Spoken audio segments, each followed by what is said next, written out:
Lee el verso bíblico.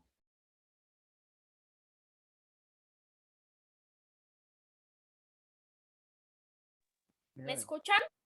Sí, señor. Dice la palabra de Dios en San Juan capítulo 1:12. Mas a todos los que le recibieron, a los que creen en su nombre, les dio potestad de ser hechos hijos de Dios. Muy bien. Entonemos este himno. Dulce comunión la que gozo ya en los brazos de mi Salvador. Qué gran bendición en su paz me da. Oh, yo siento en mí su tierno amor.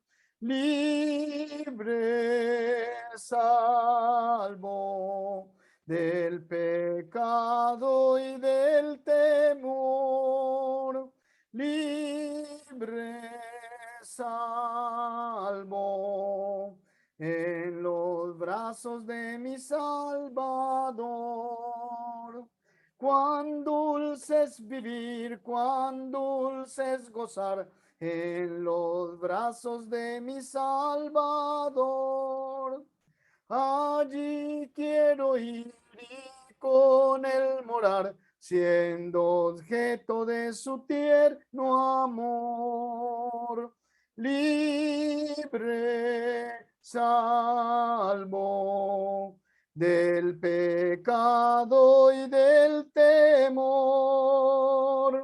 Libre, salvo en los brazos de mi Salvador. No hay que temer ni que desconfiar en los brazos de mi Salvador. Por su gran poder él me guardará de los lazos del engañador. Libre, salvo del pecado y del temor. Libre, salvo en los brazos de mi Salvador. Después de este himno, hermanitos, bienvenidos a un estudio más de la palabra del Señor, un estudio que ojalá podamos aprender y entender algunas cosas todos nosotros para el crecimiento espiritual. Bienvenidos. En el tiempo de Jesús, mis hermanos, había el imperio, o sea, los judíos primero habían sido esclavos de los griegos. Los griegos hicieron algo bueno con los judíos.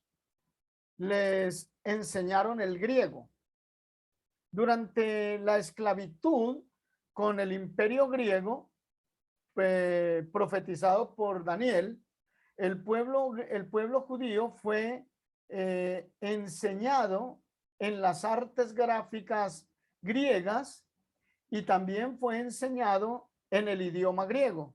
Inclusive la cultura griega llegó a ser muy importante en la cultura judía. Los griegos enseñaron el poderoso idioma de la época, que era el griego koiné y el griego, habían tres tipos de griegos, ahora los vemos. Entonces, ellos fueron instruidos en eso. Fue tanto el idioma griego tan importante en el mundo y tan hablado en el mundo que 70 ancianos judíos decidieron traducir el Antiguo Testamento del idioma hebreo al idioma griego, y es lo que se conoce como la Septuaginta. No hay ninguna pérdida en, ojalá pudiéramos tener la Septuaginta del Antiguo Testamento en griego, que es directamente del hebreo al griego. Hay muchos que la menosprecian, los testigos de Jehová, los judíos cristianos rechazan esa traducción porque los desmienten todo. Pero eso fue. Más adelante, cuando llegó el Imperio Romano no pudo porque los romanos también hablaban el griego. Los romanos no pudieron tumbar el griego como idioma universal y al contrario, ese era el idioma que se hablaba aún en el Imperio Romano, el Imperio griego. El idioma griego hablado también en el Imperio Romano. Y él llegó a convertirse el mundo en una cultura grecorromana que dominaría el mundo, los romanos por muchos años, y entonces predominó el idioma griego. Era muy fácil y muy entendible en el mundo que todas las naciones de esa época adoptaron el valioso idioma griego. Y por eso, mis hermanos del alma, mis hermanos queridos, el idioma griego universalmente en la época dominó el mundo y por eso Dios, por concepto de Dios y por poder de Dios, el Nuevo Testamento, todo se escribió en griego, porque en el Nuevo Testamento Dios no estaba pensando solamente en el pueblo judío, sino estaba pensando en el mundo. Por eso todas las cartas del Nuevo Testamento y los libros se escribieron en el idioma griego. Es mentira cuando se dice que algunos libros del Nuevo Testamento se escribieron en hebreo. Jamás. Se tradujeron, que es diferente, al idioma hebreo, pero nunca se escribieron en hebreo, sino en griego. Y con esta introducción, déjenme presentarles aquí la lección de hoy para que podamos entender algo más. Entonces, aquí podemos ver palabras ordinarias o palabras de la iglesia. Palabras ordinarias, cuando hablamos de ordinario no es malo, sino hablamos de ordinario de algo común que pasó en el primer siglo, en el tiempo de Jesús. Entonces, palabras ordinarias o palabras de la iglesia, o palabras que se hablaron en el mundo de esa época y se introdujeron en la iglesia. Podemos también verlo. Entonces, Jesús tomó palabras comunes y les dio un nuevo significado espiritual, específico y con sentido. Recuerden, mi hermano, que Jesús fue un hombre judío, nacido de mujer y nacido bajo la ley, como dice Gálatas 4:4, y que aprendió la obediencia y como judío aprendió la cultura judía y también el idioma hebreo y el idioma arameo, e inclusive entendía el idioma griego. Entonces Jesús tomó esas palabras comunes de la época, las palabras que andaban circulando entre la gente, las tomó y les dio un nuevo, esto es muy importante, mi hermano y mi hermana, que usted lo entienda, le dio un significado espiritual y específico y con sentido. ¿Con qué fin? Por eso es muy importante que nosotros entendamos las palabras para poder entender la Biblia o el Nuevo Testamento. El griego tenía 3 idiomas, por así decirlo. Primero el clásico, el griego clásico. Era el que hablaba la cultura, el que hablaban los escritores, el que hablaban los eruditos, los historiadores, como Aristóteles, Platón y todos esos grandes hombres de la cultura griega. Ese griego lo hablaban ellos, era el más fino, el más elegante. Entonces es muy importante, como los escritores, muchas veces usan las palabras más elegantes del idioma español. García Márquez escribió muchas palabras elegantes del idioma español, ¿ve? Y como muchos escribieron, era el grande, el clásico, el que se hablaba en la época, el fino. También había el griego legal.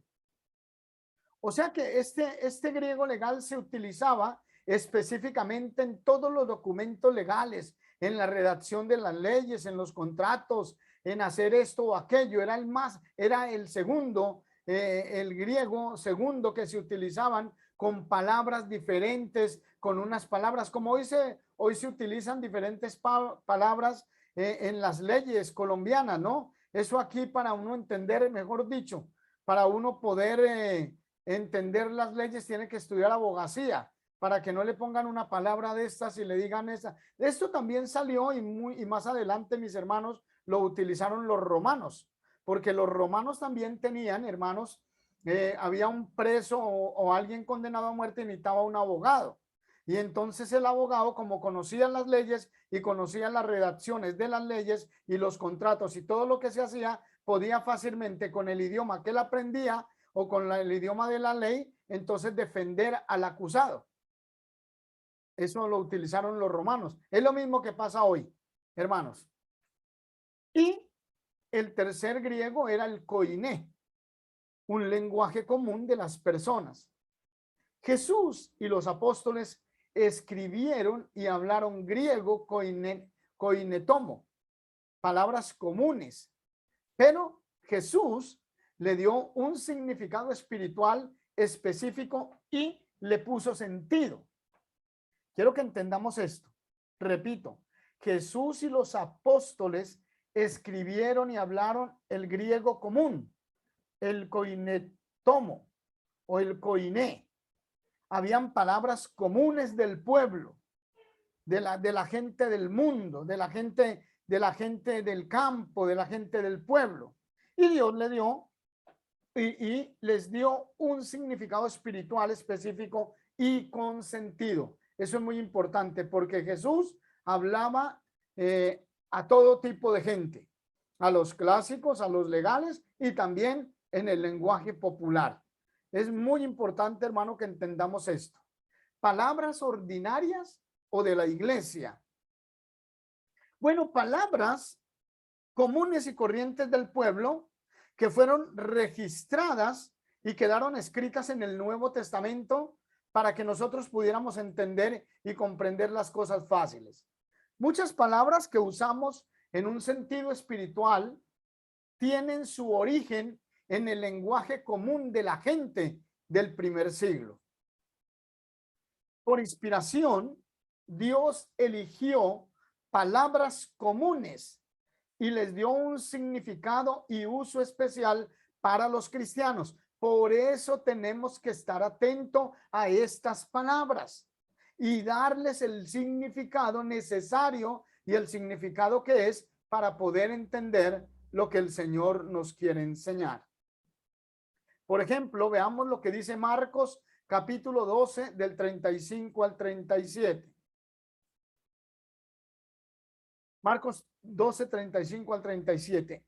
Enseñando Jesús en el templo, decía, ¿cómo dicen los escribas que es el Cristo, el hijo de David?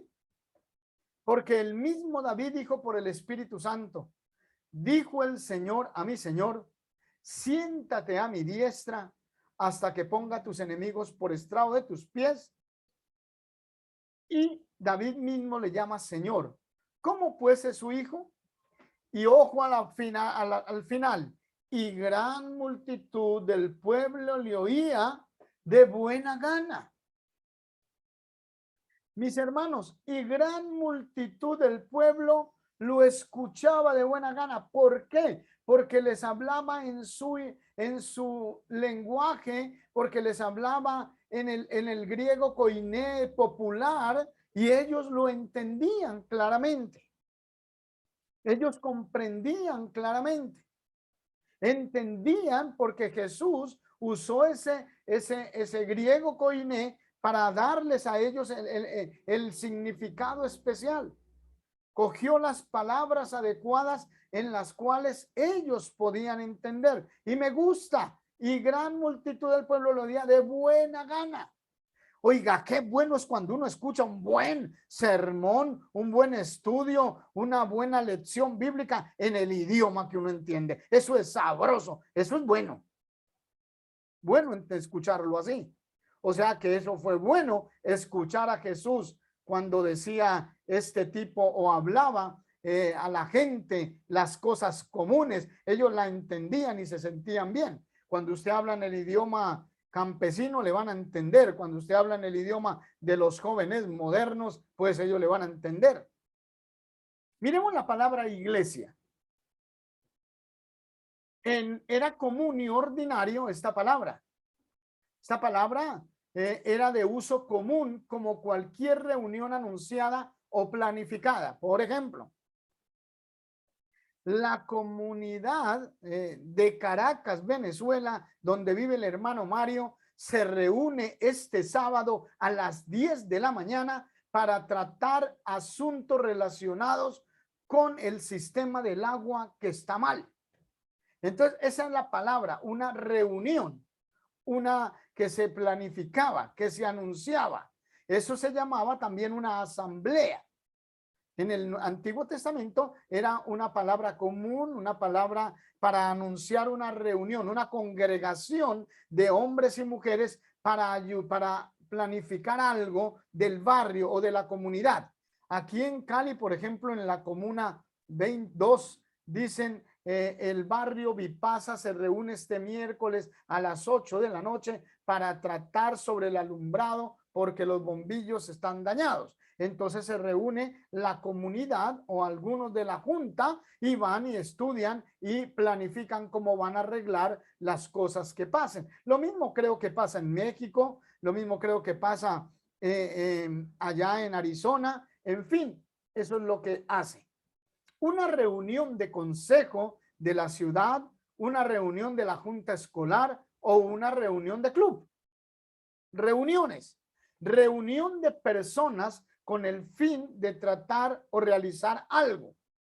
Esa era la palabra de iglesia que se usaba en el primer siglo. Era común hacerlo. Y andaba por todos los lados esa palabra.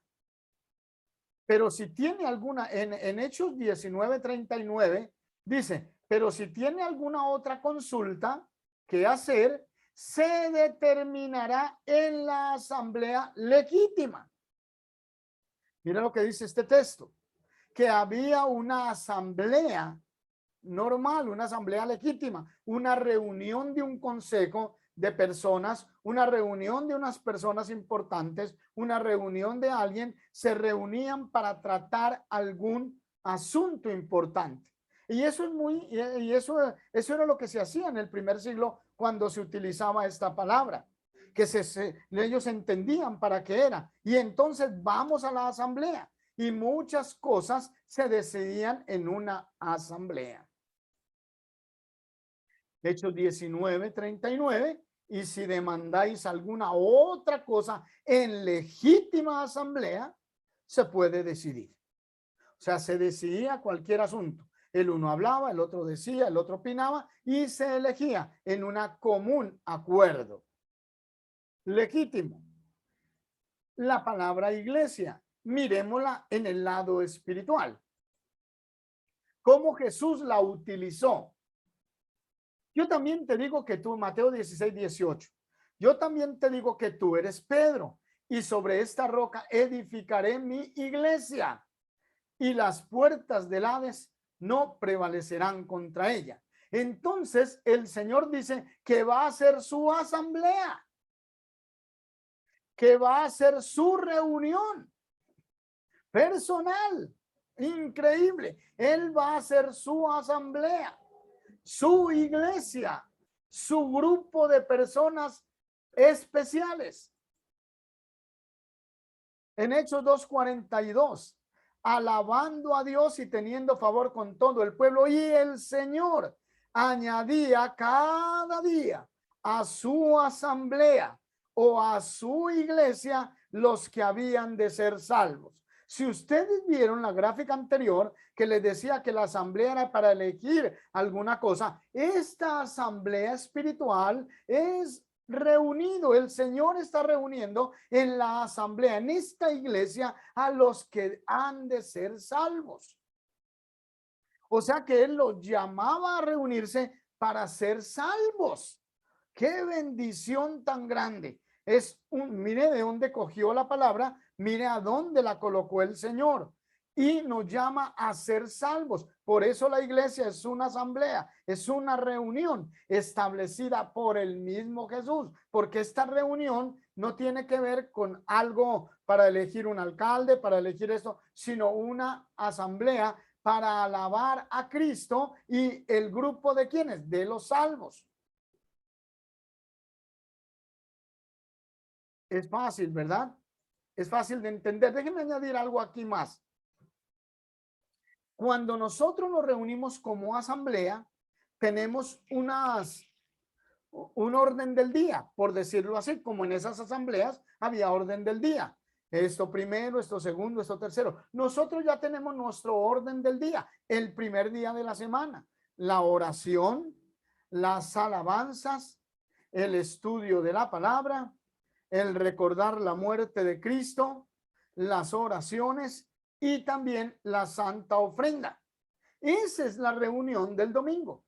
Esa es la reunión santa, donde vamos nosotros a la asamblea espiritual, a la reunión como iglesia para adorar a Dios, para rendirle culto a Jesús. Y eso lo tenemos que hacer cada 8 días. Ese es el sentido espiritual. Esta reunión es importantísima, es inevitable, es necesariamente hacerla todo el domingo en un orden espiritual, en un orden divino. Es lo que tenemos que hacerlo, dice la palabra. Esa es la palabra iglesia. También había una palabra común ordinaria ahí en el tiempo. Esta palabra es la palabra infierno. Esta palabra se usó para identificar la ubicación de un basurero o vertedero en el valle de Hinón en Jerusalén. O sea, Jerusalén era una ciudad amurallada, Jerusalén era una ciudad grande, pero en la parte de atrás, por la parte de arriba de un muro, de una terraza, se botaba la basura allá en el muro atrás, y esa basura allá la quemaban. Vivía eso prendido todo el día, botando humo, quemándose, porque ahí se quemaban los desechos. Era el basurero, un basurero. Aquí había uno que se llamaba, bueno, no me acuerdo el basurero de por aquí, pero Navarro creo que se llama, no sé. Eso olía feo, horrible olía. Ese vertedero olía feo allá, pero estaba prendido las 24 horas y salía humo y era quemándose. Y cuando uno miraba hacia abajo, de pronto le daba por mirar el basurero, eso allá habían hasta cuerpos de hombres que los entregaban a la pena de muerte y allá los arrojaban para que se quemaran.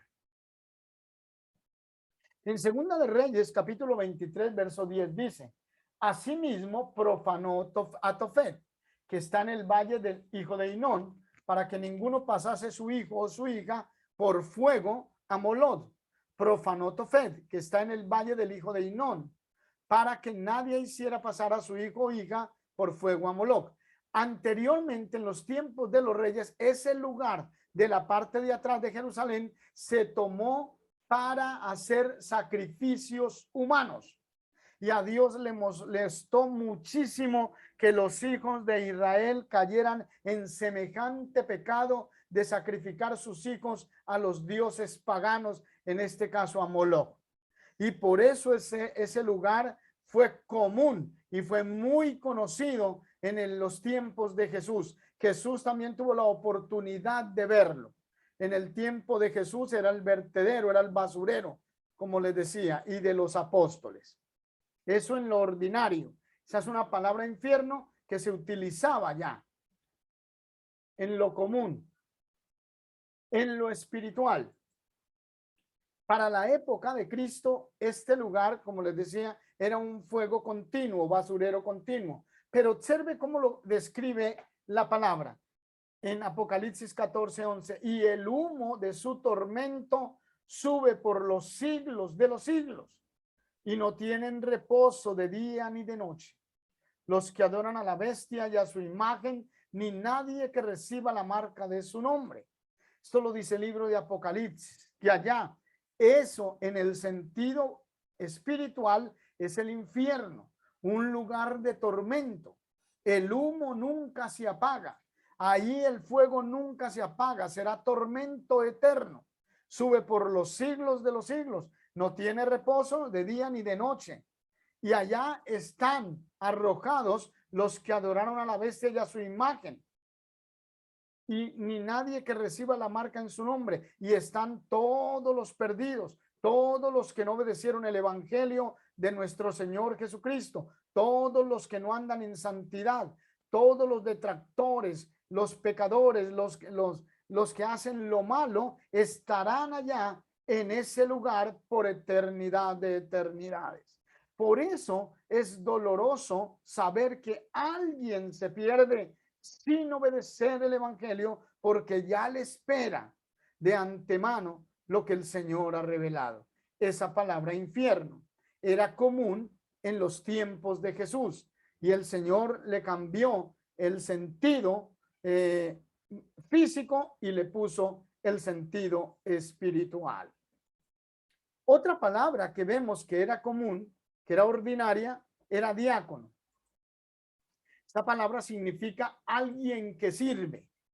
Uno que sirve como su comida en un restaurante, uno que trabaja con un jefe o supervisor. Esta palabra era de un sirviente, de alguien que servía, de alguien que estaba en la mesa, en los restaurantes, en los lugares, ayudando, sirviendo a la otra persona. Esta palabra era común. También se usa para esclavos y trabajadores contratados en los campos de un agricultor del primer siglo. O sea, se contrataba un sirviente, la palabra el sirviente. ¿Recuerdan cuando Jesús nos enseña la parábola del hombre que fue a contratar siervos o sirvientes o trabajadores para su viña? Entonces, esta palabra era común: diácono, servidor, sirviente, alguien que sirve, alguien que está dispuesto a ayudar a trabajar para otro, a dar sus fuerzas para el otro. Entonces, algo en el primer siglo era así. Diácono en lo espiritual son predicadores, ministros. Hay muchos que tienen oficina de diaconado o diáconos. En Filipenses 1, del 1 al 2 dice: Pablo y Timoteo, siervos de Jesucristo. Era un sirviente de Jesucristo a todos los santos en Cristo Jesús que están en Filipos con los obispos y diáconos. Gracia y paz a vosotros de nuestro Padre y del Señor Jesucristo. El cristiano, es cierto que hay unos que tienen un oficio especial en la iglesia, pero en cierto modo todos nosotros somos siervos de Jesucristo. Estamos al servicio de Jesucristo. Nosotros venimos a servir al Señor. Nosotros amamos al Señor y le obedecemos, le servimos, porque Él es nuestro Padre celestial. Entonces, esa palabra, obispos y diáconos, era una palabra de servicio al Señor. Requisitos. En 1 Timoteo 3:8 dice: los diáconos asimismo deben ser honestos, sin doblez, no dados a mucho vino, no codiciosos de ganancias deshonestas. La pregunta y el requisito es que esto es para todo cristiano también. Ser honestos, sin doblez, no dados al vino, no codiciosos de ganancias deshonestas. Estos son principios que apuntan no solamente a los que hacen el papel del diaconado, sino a todo cristiano y a toda cristiana. También otra palabra que aparecía era anciano. En lo común, esta palabra se refiere a cualquier persona mayor de edad. En el Antiguo Testamento, un grupo de hombres que sirvieron como consejeros de Moisés fueron hombres ancianos o hombres mayores, como para que usted me entienda, hombres de 60 para arriba, que ya comprendían y entendían muchas cosas. Más tarde, a estos hombres se les pidió que guiaran una ciudad, porque supuestamente un hombre maduro, un hombre ya sabe qué es lo que hace, cómo dirige. En Josué 8:10, levantándose Josué muy de mañana, pasó revista al pueblo y subió él con los ancianos de Israel delante del pueblo contra Ai. Mire que dice con los ancianos. Josué aún era joven, Mas, sin embargo, él le pidió consejo a los ancianos de Israel, a los que tenían más experiencia, respetó. Y eso es muy importante. Entonces, la palabra anciano era ordinaria o lo común, era una persona mayor, una persona ya de sus 60. Y anciano en lo espiritual es, nos dice que hay requisitos para el oficio de un anciano que va a administrar o va a proteger o a cuidar una iglesia. La palabra en primera de Timoteo 3, 1 al 17. Palabra fiel. Si alguno anhela obispado, buena obra desea. Pero es necesario que el obispo sea irreprensible, marido de una sola mujer, sobrio, prudente, decoroso, hospedador, apto para enseñar, no dado al vino, no pendenciero, no codicioso de ganancias deshonestas, sino amable, apacible, no avaro, que gobierne bien su casa, que tenga a sus hijos en sujeción con toda honestidad, pues el que no sabe gobernar su propia casa, ¿cómo cuidará de la casa de Dios, de la iglesia de Dios? No un neófito, no sea que envaneciéndose caiga en la condenación del diablo. También es necesario que tenga buen testimonio de los de afuera para que no caiga en descrédito y en lazo del diablo. Estas son las palabras espirituales que un anciano necesita para poder dirigir una iglesia, una congregación. Ahora, esto también son requisitos para todo creyente. Todo creyente necesita entender. ¿Por qué? Porque todo creyente necesita de esto para ser salvo. Apacible, no avaro, que gobierne bien su casa, no pendenciero, no codicioso, sino amable, apacible. Todo esto lo tiene que tener un cristiano y una cristiana. Uno como cristiano tiene que tener estos principios, porque eso va a ayudar a que una iglesia sea una iglesia santa, una iglesia fiel. Sigamos viendo otro en lo espiritual. Veamos este anciano, allá lo habíamos visto. Los requisitos para el oficio del anciano, que también están en Tito 1:5. Tito 1:5, por esta causa te dejé en Creta para que corrigiese lo deficiente y estableciese ancianos en cada ciudad como te mandé. Será un mandamiento del apóstol Pablo a Tito, otro evangelista que necesitaba que fuera a establecer ancianos en cada ciudad. El anciano no se elige el mismo. La iglesia, por medio del evangelista, es la que establece al anciano. No es que yo aquí llegue a esta iglesia y ya soy anciano. Aquí yo soy el anciano. No, el anciano lo establece el evangelista también en comunidad con la asamblea o con la iglesia. Miremos otra palabra, pastor.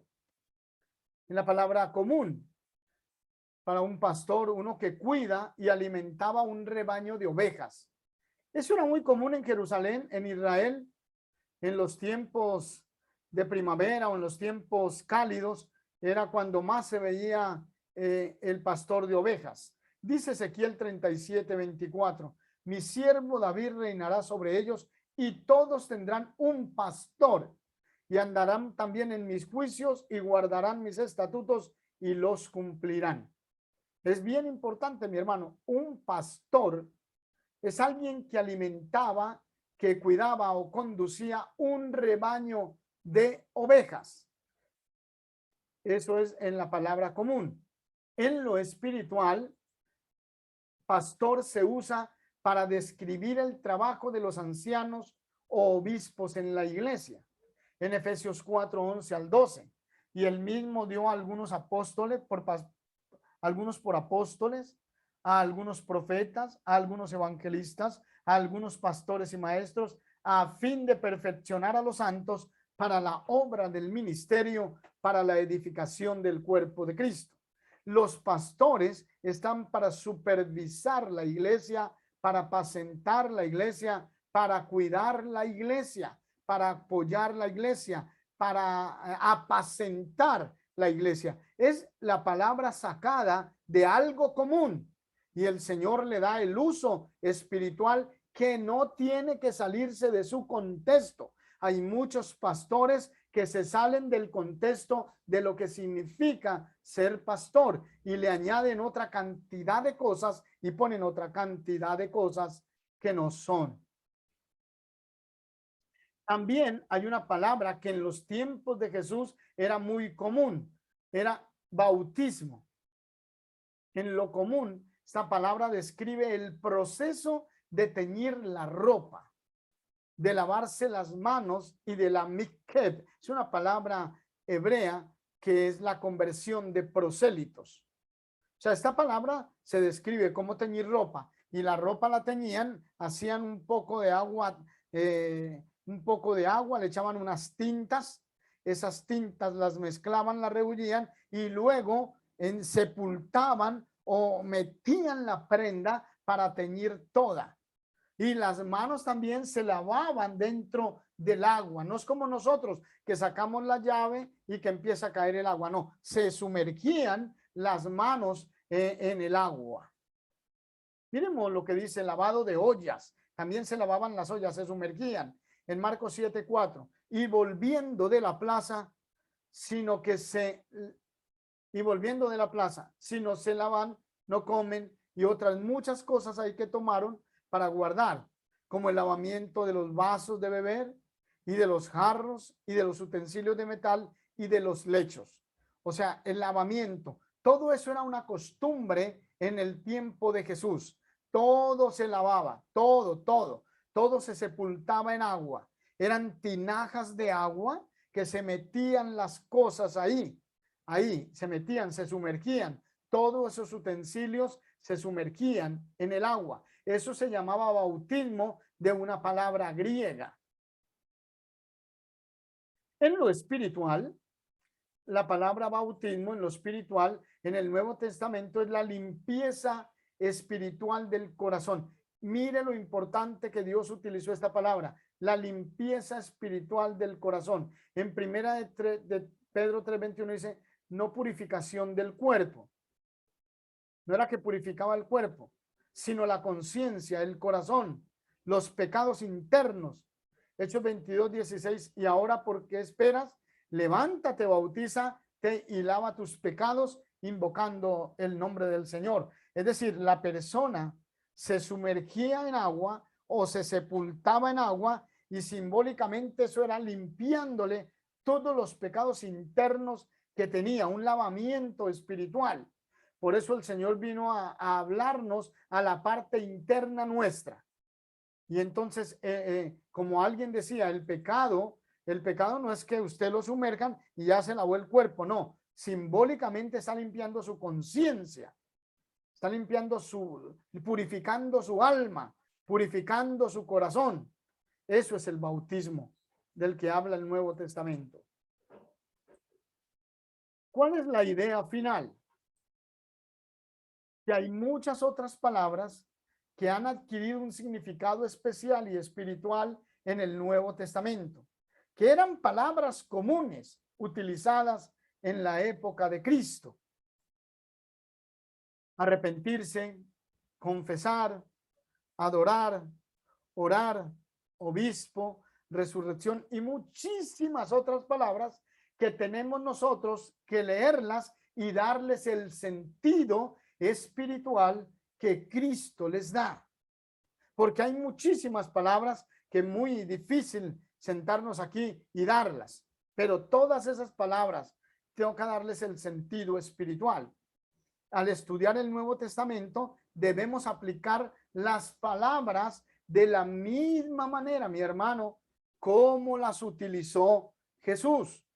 Son fáciles, no es difícil utilizar esas palabras. No necesitamos estudiar hebreo, estudiar griego, sino entender el sentido espiritual que el Señor Jesús le dio. Entender el contexto de lo que Dios dio y nosotros poder sacarle el significado. Por eso es que a veces dicen, ¿usted de dónde sabe? No, póngale sentido común a las cosas y aprenda como Jesús y déjese guiar por Jesús y verá que entendemos fácil la palabra de Dios. Hablando con un señor, con un hermano del Apocalipsis, porque también le ponemos un poco de cosas, pero cuando le ponemos el sentido espiritual, el Apocalipsis es el libro más fácil de entender del Nuevo Testamento. Hermanitos, gracias por su atención y que la paz de Dios